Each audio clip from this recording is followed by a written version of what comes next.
बिस्मिल्लाहिर्रहमानिर्रहीम। अस्सलाम वालेकुम नादरीन, आप यूट्यूब चैनल देख रहे हैं। मैं इमरान खान हूँ। नादरीन, अगर आज वज़ीर आला खैबर पख्तूनख्वा दोबारा अडयाला गए तो ये उनका 11वां चक्कर होगा। इससे पहले वो अदालती ऑर्डर लेकर कई मरतबा गए हैं, लेकिन उन्हें उनके लीडर से मुलाकात की इजाज़त नहीं मिली। इमरान खान साहब के नाम पर उन्होंने वोट लिया हुआ है और इमरान खान से वो मुलाकात करना चाहते हैं। उनकी मुलाकात नहीं होने दी जाती। इमरान खान साहब की बहनें जाती हैं तो मुलाकात नहीं होने दी जाती। अब ये एक इंटरनेशनल इशू बना हुआ है। दुनिया भर में मीडिया इसके बारे में आवाज़ उठा रहा है। इमरान खान साहब के जो बेटे हैं उन्होंने इस बात का अब तहैया किया है, फैसला किया है कि वो कुछ ना कुछ एक्टिविटीज़ करते रहेंगे और इतनी आसानी से अपने वालिद को कैद तन्हाई में नहीं रहने देंगे। अब वो जो एक्टिविटीज़ हैं वो आने वाले दिनों में आपको नज़र आएंगी। ओवरसीज़ पाकिस्तानियों के मुख्तलिफ ग्रुप्स आपस में रब्ता कर रहे हैं, क्योंकि बहुत सारे इख्तलाफात पैदा हो चुके थे ओवरसीज़ पाकिस्तानियों के बीच में भी। और ये इसके अंदर जो है सोशल मीडिया के ऊपर इख्तलाफात आ गए, कुछ ज़ाती नौइयत के इख्तलाफात आ गए। एक पाकिस्तानियों में थोड़ा हीरो बनने का भी बड़ा शौक़ होता है। कुछ लोगों ने हीरो बनने के चक्कर में एक दूसरे को नीचे दिखाया और उस वजह से कुछ ओवरसीज़ पाकिस्तानी मायूसी का भी शिकार हो गए। अब ये सारी चीज़ें हटाने का वक्त आ गया। इसमें कुछ लोग बड़ा फ़ाल किरदार अदा कर रहे हैं, बैकग्राउंड में रहते हुए, पीछे रहते हुए।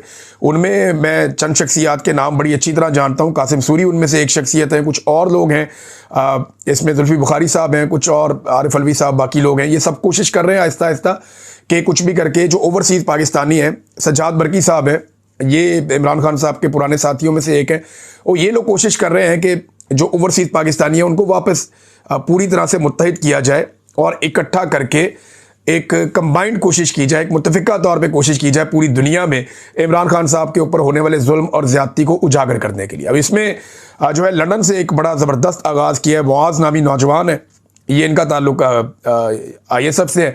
इन्होंने कहा जी अब जब इमरान खान साहब की मुलाकात नहीं ना होने दी जाएगी, जब तक इमरान खान साहब नहीं मिलेंगे तब तक हम बरतानिया में सफारत खाने के बाहर धरना देंगे। हर मंगल वाले दिन आएंगे, आकर धरना देंगे। अब इसके ऊपर बाकी ओवरसीज़ पाकिस्तानी जो यूरोप में हैं, बाकी ममालिक में हैं, ऑस्ट्रेलिया में, अमेरिका में, वो भी गौर कर रहे हैं कि क्या धरना वहाँ पे भी देना चाहिए, और इसके ऊपर भी बहस हो रही है। आने वाले दिनों में ये चीज़ें आपको पता चलेंगी। लेकिन इमरान खान साहब की जो हमायत है उसमें इंटरनेशनली इजाफा होता जा रहा है, पाकिस्तान के अंदर भी इजाफा होता जा रहा है, और ये जुल्म और ज़्यादती ये रिकॉर्ड का हिस्सा बन रही है। अब इससे होगा क्या? कल को जब ये लोग इक्तदार में आएंगे, इनके पास हुकूमत आएगी, पाकिस्तान तहरीक इंसाफ के पास, तो दूसरी जमातें शिकवा भी नहीं कर सकेंगी। या चले तहरीक इंसाफ हुकूमत में नहीं आती, ये जमातें आपस में लड़ पड़ती हैं, या एस्टेब्लिशमेंट इन जमातों से नाराज़ हो जाती है और इनको मारना शुरू कर देती है, तो ये जमातें तो गिला शिकवा भी नहीं कर सकती। अब वजह यह है कि जो कुछ इन्होंने पाकिस्तान तहरीक इंसाफ के साथ कर दिया, उसके बाद ये गिला और शिकवा कैसे कर सकते हैं? ये बड़ा सवाल है जिसका जवाब इन्हें अपने अंदर ही ढूंढना पड़ेगा। एक और नादरीन मामला जो है वो इमरान खान साहब को साहिवाल शिफ्ट करने के हवाले से कुछ खबरें आ रही हैं। देखिए, पहले ये दावा किया गया कि मच जेल भेज देंगे, कुछ लोगों ने कहा जी अडयाला से निकाल के अटक जेल भेज देंगे।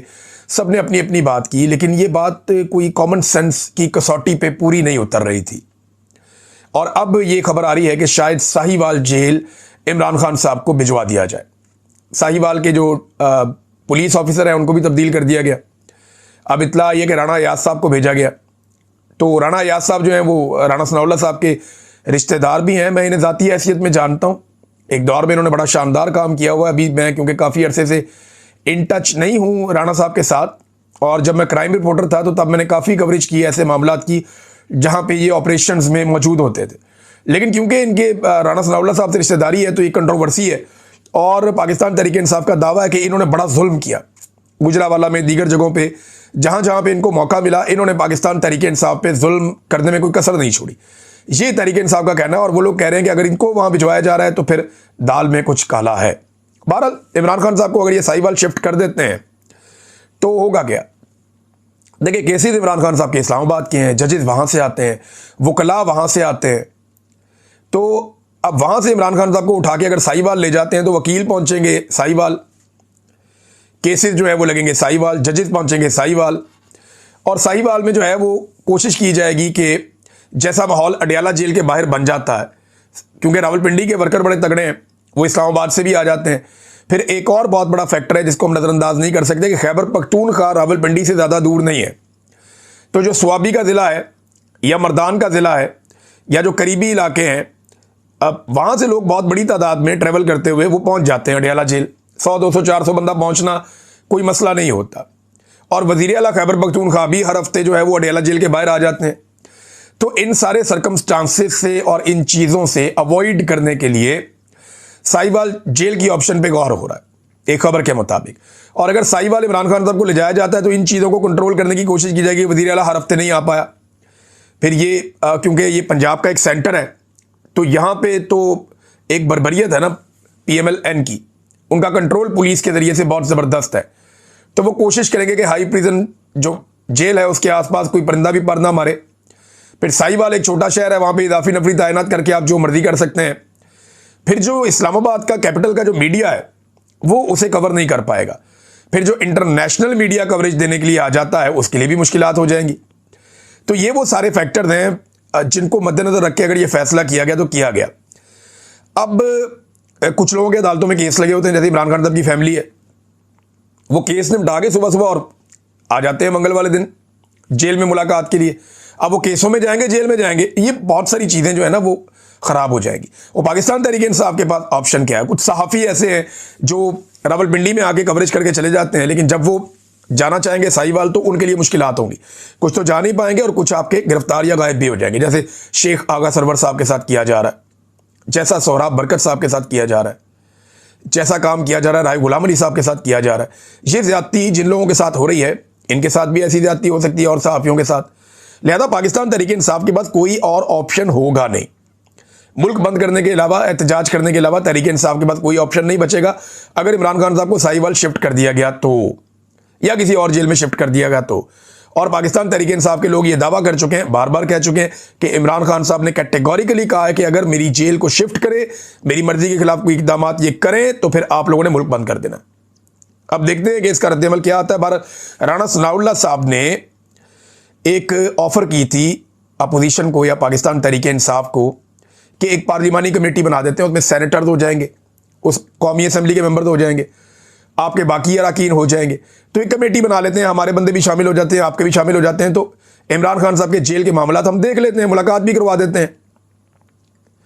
तो इस पर पाकिस्तान तहरीक इंसाफ ने कहा जी ठीक है, करें, फौरन करें। उन्होंने अकलमंदी का सबूत दिया। राणा सनाउल्लाह साहब को लगता था शायद ये नहीं मानेंगे, लेकिन उन्होंने कहा जी करें, बिल्कुल करें आप, बल्कि आप राणा साहब इसके अंदर आप भी शामिल हो।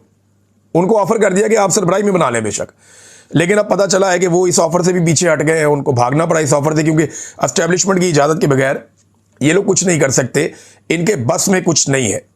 एमएल वली खान साहब ने एक स्टेटमेंट दिया, उसके बाद मैं आपको लेकर जाता हूं कि अमेरिका पाकिस्तान से क्या करवाने वाला है।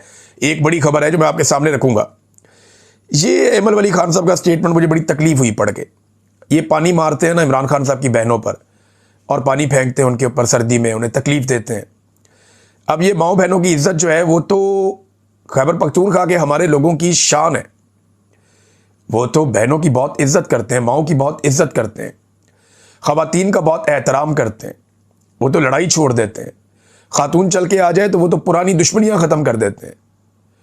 लेकिन यहां मैं ये देख रहा हूं कि एमएल वली खान का स्टेटमेंट है, ये गंद पानी से साफ नहीं होगा। अच्छा, और लोग भी ये हरकतें करते हैं, लेकिन मुझे इतनी तकलीफ नहीं होती। एमएल वली खान की इसलिए होती है कि बादशाह खान और वली खान, उनके घर से इस तरह की आवाज़ें नहीं आनी चाहिए थी। सेनेट की सिर्फ एक सीट के लिए कोई आदमी इस हद तक गिर सकता है। मुझे बड़ी तकलीफ होती है एमएल वली खान को जब मैं ऐसी बातें करते हुए देखता हूँ, लेकिन ये इसका नतीजा भी इन्हें भुगतना पड़ेगा। अवाम ये सारा कुछ देख रही है और अब ये कभी भी जमहूरी नहीं कहला सकेंगे अपनी ज़िंदगी में। ये गैर जमहूरी लोग हैं और ये रजिस्टर्ड हो चुका है कि ये लोग या इनसे ज़्यादा गैर जमहूरी कोई नहीं है। अब आ जाए नाज़रीन उस इंटरनेशनल इशू की तरफ जो आसिम मुनीर साहब के गले पड़ने वाला है और पाकिस्तान के गले पड़ने वाला है। डोनाल्ड ट्रंप को खुश करने के चक्कर में शहबाज शरीफ ने और आसिम मुनीर ने, इन दोनों ने डोनाल्ड ट्रंप की तारीफों में ज़मीन आसमान के कलाबे मिला दिए। हत्ता कि डोनाल्ड ट्रंप को इन्होंने अमन के नोबेल पीस प्राइज़ के लिए नामजद भी कर दिया। पाकिस्तान वो पहला मुल्क बन गया। इसराइल के साथ मिलकर पाकिस्तान ने काम किया, बाद में इसराइल इस काम के अंदर शामिल हो गया। अब हुआ यह है कि डोनाल्ड ट्रंप ने जो 20 नकाती मंसूबा दिया था, और डोनाल्ड ट्रंप के मुताबिक आसिम मुनीर और शहबाज शरीफ पहले दिन से इस मंसूबे के साथ हैं। हालांकि पाकिस्तान में आकर कहते हैं हम इसके साथ नहीं हैं, जाकर कहते हैं डोनाल्ड ट्रंप को कि हम इस मंसूबे के साथ हैं। अब डोनाल्ड ट्रंप ने जब उसके ऊपर हुई अक़वाम मुत्तहिदा में करारदाद के ऊपर वोटिंग, तो पाकिस्तान ने उसके हक में वोट डाल दिया।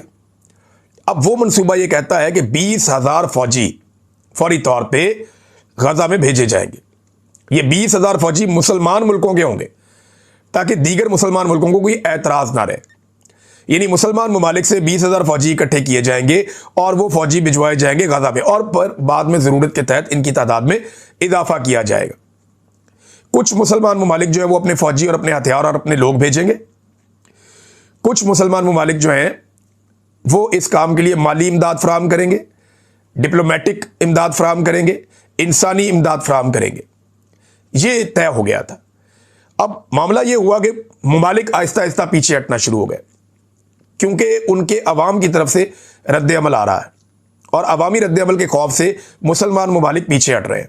मिसाल के तौर पे जो सबसे ज़्यादा आगे है, आज के दिन तक जो मुल्क सबसे ज़्यादा लीड कर रहा है इस मामले को, वो इंडोनेशिया का हुक्मरान है। इंडोनेशिया के हुक्मरान का नाम है जी प्राबोवो सुबियांतो, ये इनका नाम है जनाब। और इनके ऊपर करप्शन के एलिगेशन भी हैं।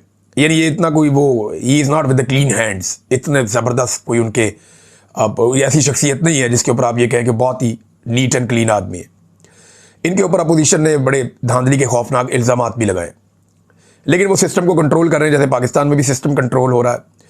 उनके एस्टेब्लिशमेंट के साथ अच्छे ताल्लुकात है। इंडोनेशिया का जो हुक्मरान है उसके भी ताल्लुकात उनकी एस्टेब्लिशमेंट के साथ अच्छे हैं, और वही करप्शन के इल्ज़ाम आता है कि इन्होंने फौज के साथ मिलकर करप्शन भी की हुई है मुबैना तौर पर। अब ये जो प्राबोवो सुबियांतो है, इन्होंने सबसे ज़्यादा जल्दी दिखाई थी और इन्होंने कहा था कि 20,000 फौजी तो इंडोनेशिया भेजेगा गजा में हमास को गैर मुसल्लह करने के लिए और ट्रंप के मंसूबे पर अमल दरामद करने के लिए। पाकिस्तान ने भी हामी भर ली थी, दीगर कई ममालिक ने हामी भरी थी, लेकिन अब ममालिक पीछे हटते चले जा रहे हैं। नंबर एक जो मुल्क सबसे पहले पीछे हटा वो तुर्की है। तुर्की खुद ये चाहता भी नहीं है और इसराइल भी तुर्की से खाइफ रहता है, लिहाजा तुर्की इस खेल से बाहर हो गया कि जी हम तो कोई फौजी नहीं भेजेंगे गजा में स्टेबलाइजेशन फोर्स के लिए, डोनाल्ड ट्रंप के मंसूबे को अमली जामा पहनाने के लिए। उसके बाद दूसरा मुल्क आ गया यूएई। यूएई ने वादे तौर पे इनकार कर दिया। उन्होंने कहा जी कोई कानूनी फ्रेमवर्क प्रॉपर मौजूद नहीं है, लिहाजा हम अपनी फौज नहीं भेजेंगे। नंबर 3, उर्दन ने भी साफ इनकार किया। उर्दन के शाह ने साफ इनकार किया। उन्होंने कहा जी कोई फौज हम नहीं भेजेंगे गजा में डोनाल्ड ट्रंप के मंसूबे पे अमल दरामद के लिए। अजरबैजान पहले इस पे गौर कर रहा था, लेकिन अब अजरबैजान ने भी साफ इनकार कर दिया कि अभी हम कोई फौज गजा नहीं भेज रहे और हम फौज नहीं भिजवा सकते। सिर्फ एक मुल्क इंडोनेशिया है, वो अपने मौक़िफ़ पे पूरी तरह कायम है, जबकि पाकिस्तान का मौक़िफ़ डमाडोल रहता है। वो पाकिस्तान में आते हैं तो ताहिर अशरफी या इस तरह के मौलवियों से वो स्टेटमेंट दिलवाते हैं कि कोई नहीं जा रहा, हम इसराइल को तस्लीम भी नहीं कर रहे, हम हमास को गैर मुसल्लह भी नहीं कर रहे, तो हम ये और वो इधर कहानियाँ सुना देते हैं। लेकिन जब वहां जाते हैं तो वहां कहानियां कोई और सुना देते हैं। तो अब ये जो कहानीबाजी है ये गले पड़ने वाली है। वजह यह है कि डोनाल्ड ट्रंप को अपने मंसूबे पे अमल दरामद करना है और जल्द अज जल्द उसे फौज का एक हिस्सा वहां पे कायम करना है गजा में, और ये मुसलमान फौज होनी चाहिए। तो कौन से ममालिक है जहां से फौज ली जा सकती है? देखिए तुर्की ने तो इनकार कर दिया, बड़ी फौज उनकी है, ईरान शामिल हो ही नहीं सकता। एक और बड़ी फौज उनकी है, इराक शाम आपके सामने उनकी हालत है, लिहाजा फौज जाएगी कहां से? देखिए ना, जिन मुल्कों ने इनकार किया उनके अंदर आप देखना, कतर ने कहा जी फौज नहीं भेजूंगा, यमन फौज नामुमकिन है वो नहीं भेजेंगे, उनकी अपनी जंग चल रही है। बहरीन इन्होंने भी कहा जी फौज नहीं भेजूंगा। ओमान ने भी शिरकत से साफ इनकार कर दिया। ये वो ममालिक हैं जो फौज नहीं भेजेंगे, ना कुवैत भेजेगा, कोई मुल्क फौज नहीं भिजवा रहा गाजा में हमास को गैर मुसल्लह करने के लिए। फौज जाएगी कहां से? पाकिस्तान और इंडोनेशिया के ऊपर पूरा का पूरा तकिया है। इंडोनेशिया जो है वो कंफ्यूजन का शिकार जरूर है, वहां पे एक बड़ा अवामी रद्द-ए-अमल आ सकता है। सियासी नुक्ता नज़र से ये तज्जियाकार कह रहे हैं कि इंडोनेशिया की हुकूमत के लिए ये कदम खतरनाक हो सकता है। उसकी वजह यह है कि इंडोनेशिया इसराइल को तस्लीम नहीं करता और अवामी रद्द-ए-अमल इसराइल के खिलाफ बड़ा सख्त है इंडोनेशिया में। सऊदी अरब ने कहा जी वो किसी सूरत फौज नहीं भेजेगा, सिर्फ डिप्लोमेटिक और माली मदद करेगा, और सऊदी अरब ने साफ कहा कि वो अपनी फौज को नहीं भेज रहा। अतालिया ने बहुत सारी शराइत रखी लेकिन वो भी अपनी फौज नहीं भेज रहा। तो अब सारी तवज्जो आ जाती है पाकिस्तान पे और इंडोनेशिया पे कि ये दो ममालिक सबसे पहले फौज भेजें। जब ये ममालिक फौज भेजेंगे तो बाकी ममालिक को हम आहिस्ता आहिस्ता दबाव डाल के बुला लेंगे, कुछ ममालिक से हम पैसे ले लेंगे। पाकिस्तान फौज भेजता है तो पाकिस्तान को क्या मिलता है? नहीं भेजता तो पाकिस्तान को क्या मिलता है? एक तो डोनाल्ड ट्रंप ने बुला लिया आसिम मुनीर को, और ये 6 महीने में आसिम मुनीर और डोनाल्ड ट्रंप की तीसरी मुलाकात होने जा रही है। इन तीनों मुलाकातों में यह नुक्ता बहुत इंपॉर्टेंट है डोनाल्ड ट्रंप की तरफ से। पाकिस्तान तो कहता है जी हमसे मादनियात ले लें, हमारे साथ ताल्लुकात बना लें, हमारे पास सरमायाकारी लें। अमेरिका के पास बेशुमार पूरी दुनिया में बहुत मौके हैं सरमायाकारी के, पाकिस्तान से बहुत बेहतर है। लिहाजा वो वहाँ सरमायाकारी करे या पाकिस्तान में करे, वो पाकिस्तान को एक आसरा ज़रूर देते हैं, लेकिन एक्चुअली उन्हें पाकिस्तान से कुछ और चाहिए। और वो जो चाहिए वो आसिम मुनीर साहब को पहले भी बताया गया। अब डोनाल्ड ट्रंप दबाव डालेंगे इंटरनेशनल मीडिया के मुताबिक आसिम मुनीर पर कि आप फौरी तौर पे फौज भिजवाएं। फौज भिजवाने में खतरात क्या है, पहले आप ये देख लें। नंबर एक ये है कि जब पाकिस्तानी फौज बड़ी तादाद में वहां पे जाएगी गजा में, तो देखें वहां पे इस्राएली फौज भी मौजूद है और हमास भी मौजूद है। ड्यूटी ये है कि हमास को रोकना है कि वो इसराइल को ना मारे। ये ड्यूटी नहीं है कि इसराइल को रोकना है कि वो फलस्तीनियों को ना मारे। अब फौजी वहां मौजूद हो, उसके हाथ में हथियार हो, तो आप उसे कैसे बाउंड कर सकते हैं। इस बात का बड़ा खतरा मौजूद है कि किसी जगह पे इस्राएली फौजी अगर ज्यादती करते हैं पाकिस्तानी फौजियों के साथ, तो कभी ना कभी ये मामला और ये बात खुल जाएगी। क्योंकि पाकिस्तानी फौज को या किसी भी ऐसी फौज को जो स्टेबलाइजेशन फोर्स का हिस्सा है, उसको इस बात की इजाजत नहीं है कि वो इस्राएली फौजियों के ऊपर किसी किस्म का अटैक करे या उनके खिलाफ जवाबी कार्रवाई भी करे। ये बड़ी खौफनाक चीज है। तो पाकिस्तानी फौजी क्या इसको बर्दाश्त कर लेंगे? एक नुक्ता ये बड़ा इंपॉर्टेंट है। दूसरा नुक्ता एक और बड़ा इंपॉर्टेंट है कि अगर इसराइल की और पाकिस्तानी फौजियों का वह झगड़ा हुआ और उसमें पाकिस्तान को नुकसान हुआ, तो ये एक बड़ी खौफनाक सूरत-ए-हाल बन जाएगी। तीसरा नुक्ता यह है कि हमास के साथ अगर पाकिस्तानी फौज की लड़ाई होती है, उन्हें जब आप किसी को गैर मुसल्लह करने जाएंगे तो वो ऐसे तो नहीं है कि वो प्लेट में रख के आपको हथियार दे देगा, ये हमारे रॉकेट लॉन्चर है, ये हमारे रॉकेट्स हैं, ये हमारे जो है बम है, और ये हमारी बंदूकें हैं, और ये हमारा सारा असला है। वो ऐसे प्लेट में रख के तो नहीं देंगे आपको। आपको उनसे छीनना पड़ेगा। जो पाकिस्तान के अंदर चंद हजार दहशतगर्द हैं, बहुत थोड़ी तादाद में। कितने होंगे? 1500 बंदा होगा, 2000 बंदा होगा। तो इन्होंने मुसीबत डाली हुई है पूरी रियासत को। लड़ लड़ के पाकिस्तान की 7 लाख की फौज इनका मुकाबला करती है और मुसीबत बनी हुई है कई दहाइयों से। चलो बहुत ज्यादा गए, 4-5 हजार बंदा होगा, लेकिन वहां पे हमास की तादाद बहुत ज्यादा है। उनके पीछे से वेपन की सप्लाई भी उन्हें मिलती है, उनके अपना तरीकाकार है, और उनके पास हथियार भी हैं, खतरनाक हथियार भी हैं। तो क्या ऐसा हो सकता है कि पाकिस्तानी फौज कहे और वो हथियार फेंक दे? ये नहीं होगा। जब ये नहीं होगा तो तसादुम हो सकता है। तो फलस्तीनियों और पाकिस्तानी फौज में अगर तसादुम होता है तो इसका क्या नतीजा निकलेगा? पाकिस्तान में क्या रद्द-ए-अमल आएगा? ये वो चीजें हैं जो मैं वक्त से पहले आपको बता रहा हूं। खुदा ना खास्ता चीजें इस तरफ जा सकती हैं और आसिम मुनीर साहब को इन सारी चीजों को कैलकुलेट करना पड़ेगा। जब फौज जाएगी तो आप उसको अंदर बंद नहीं रख सकते बैरक में। वो काम करने जाएगी, वो काम करेगी, और सबसे बड़ी फौज 2 मुल्कों की होगी, पाकिस्तान और इंडोनेशिया। तो काम तो इन्हीं को करना पड़ेगा सारा। और इसराइल ने पाकिस्तानी फौज के आने के ऊपर किसी किस्म का एतराज भी नहीं किया। अब पाकिस्तान को इसमें मिलेगा क्या? लेकिन ना ये भी एक बड़ा इंपॉर्टेंट मामला है। पाकिस्तान अगर ये करता है तो क्या मिलेगा? नंबर 1, इन खिदमात के बदले में पाकिस्तान को माली फायदे मिलेंगे, स्पेशली पाकिस्तान की एस्टेब्लिशमेंट को। नंबर 2, पाकिस्तान में इंसानी और जमहूरी हुकूक की पामालियां जो है वो बैनुल अक़वामी सतह पे मजीद नज़रअंदाज कर दी जाएंगी। नंबर 3, IMF और वर्ल्ड बैंक वगैरह से जो है डील करवाई जाएगी, यानी प्रॉब्लम नहीं होगा। IMF और वर्ल्ड बैंक के मामलात में पाकिस्तान को इशू नहीं होगा। अमेरिका इतनी मदद तो कर ही सकता है। नंबर 4, अमेरिका पाकिस्तानी हुकूमत की हमायत जारी रखेगा। नंबर 5, आसिम मुनीर साहब को अमेरिकी सरकार का आशीर्वाद हासिल रहेगा। ये वो फायदे हैं जो हो सकते हैं।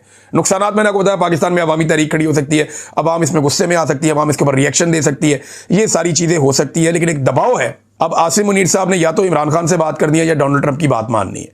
ये 2 ऑप्शन है। या तो इमरान खान साहब से बात करेंगे, यार मुल्क को स्टेबलाइज करते हैं खान साहब, हम दोबारा इलेक्शन करवा देंगे, बैठ के बात करें पाकिस्तान की खातिर, तो खान साहब बैठ जाएंगे। तो अमेरिकन दबाव आया भी तो कोई कुछ नहीं बिगाड़ सकेगा। पाकिस्तान ट्रैक पे चढ़ जाएगा आहिस्ता आहिस्ता। आज नहीं तो कल चीजें ठीक हो जाएंगी। आप चाइना से, बाकी ममालिक से मदद ले सकते हैं, सऊदी अरब से मदद ले सकते हैं। लेकिन जब आप सिर्फ डोनाल्ड ट्रंप की बात मानेंगे तो पाकिस्तान में हालात कुछ हद तक इंजेक्शंस तो आपको लगते रहेंगे, लेकिन हालात ठीक नहीं होंगे। तो या इमरान खान की बात माननी पड़ेगी या डोनाल्ड ट्रंप की बात माननी पड़ेगी। दोनों में से कोई रास्ता इनको अपनाना पड़ेगा। ये एक रियलिटी है, इससे आप भाग नहीं सकते। नाज़रीन, यहां पे एक और खबर है मेरे पास। एहसन इकबाल साहब ने एक जुमला बोला, उन्होंने कहा जी कि जिस मुकाम पर हम 40 साल पहले खड़े थे ना, आज भी हम नहायत डिठाई से उसी मुकाम पर खड़े। एहसन इकबाल साहब, बहुत शुक्रिया आपका। ये बात आपकी बिल्कुल दुरुस्त है। आज से 40 साल पहले आप ज़ियाउल हक के जूते के अंदर खड़े थे, आज आप आसिम मुनीर साहब के तस्मों के साथ लटक रहे हैं, और बड़ी डिठाई के साथ उस वक्त भी आप यूं ही खड़े थे और आज भी आप वैसे ही खड़े हैं। कर्नल रिटायर इनाम आजकल टीवी चैनल पे बहुत आ रहे हैं, कभी पीटीआई के खिलाफ बोलते हैं, कभी इसके खिलाफ, लेकिन जनरल बाजवा के खिलाफ उन्होंने एक स्टेटमेंट दिया। उन्होंने कहा जी कि जनरल बाजवा ने हुक्म दिया था कि 10 साल के लिए कर्नल इनाम को लापता कर दिया जाए। अच्छा, मुझे इसमें कोई दिलचस्पी नहीं है कि जनरल बाजवा अपने किसी कर्नल को, रिटायर को लापता करवाता है नहीं करवाता, लेकिन एक है कि कर्नल इनाम ने यह बता दिया कि लापता करने के अहकामात कौन देता है और लापता कौन करता है। बोलपन में बेचारा फौजी है ना, तो फौजियों का इतना ही दिमाग होता है। उन्होंने खुद पोल खोल दिया अपने इदारे का कि फौजी जर्नैल लापता करवाते हैं इंसानों को। ये उन्होंने खुद पोल खोल दिया है। अब इसके अलावा मैं क्या कहूँ नाज़रीन, एक वीडियो मैंने देखी, मैं हैरान हो रहा था कि ये इतने लोग इकट्ठे हो गए सिर्फ मोटरसाइकिल लेने के लिए। यहाँ पंजाब में एक टिकटॉकर हैं, उन्होंने कहा जी 2 मोटरसाइकिलें दूंगा, कुछ और जानवर वगैरह दूंगा, कुछ घरेलू सामान दूंगा। तो हज़ारों लोग चले गए वहाँ पे जाके इकट्ठे हो गए कि जनाब हम मुफ्त में सामान ले लेंगे। ऐसा क्यों हुआ? देखिए, एक तो ये लोग इकट्ठे हुए, इनको डर खौफ नहीं था, पुलिस आएगी, को मारेगा, गिरफ्तार करेगा, डर खौफ कोई नहीं था, तो लोग निकल आए। नंबर 2, लालच। लोगों को लालच था कि हमें मुफ्त में कुछ मिल जाएगा, बगैर कुछ किए कुछ मिल जाएगा हमें।